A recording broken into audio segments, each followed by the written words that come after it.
Welcome to Mental Models Daily, where we explore one mental model each day to help you elevate your daily decision-making.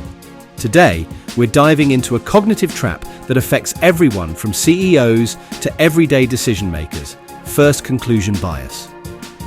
First conclusion bias is our tendency to accept the first reasonable conclusion we reach, rather than continuing to search for better alternatives. It's like grabbing the first decent parking spot you see at the mall, even though better spots might be available just around the corner.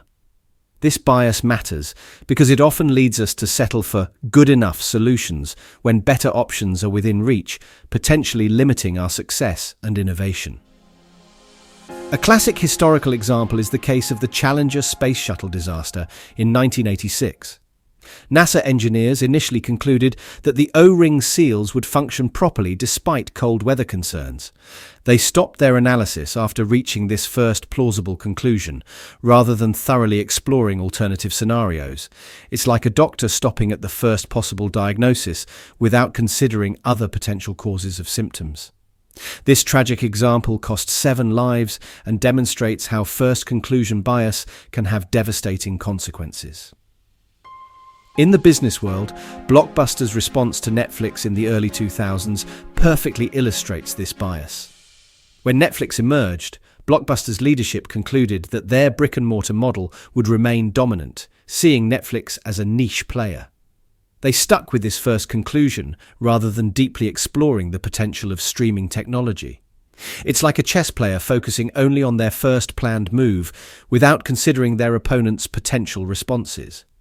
By 2010, Blockbuster filed for bankruptcy, while Netflix soared. Let's explore 3 ways to thoughtfully combat first conclusion bias in our daily lives. First, implement a mandatory second solution rule.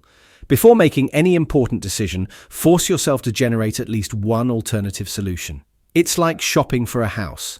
Even if you love the first property, view at least one more before making an offer. Second, create artificial time gaps between reaching a conclusion and acting on it.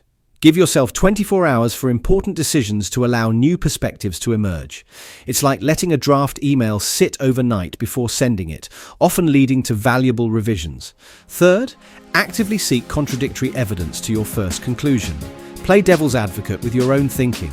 It's like trying on clothes in different lighting conditions to ensure they really look good.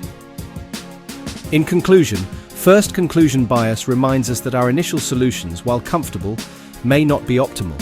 While quick decisions are sometimes necessary, the most important choices deserve deeper exploration. The key is to use this model selectively and intentionally. Recognizing its power lies in pushing us beyond our cognitive comfort zone. Thank you for joining me today on Mental Models Daily. Until next time, may your conclusions be thorough and your decisions be wise. For more mental models, please visit mentalmodelsdaily.com or find us on X or Instagram. Our podcast music was provided by the podcasthost.com and Alitu, the podcast maker. Find your own free podcast music over at thepodcasthost.com/freemusic.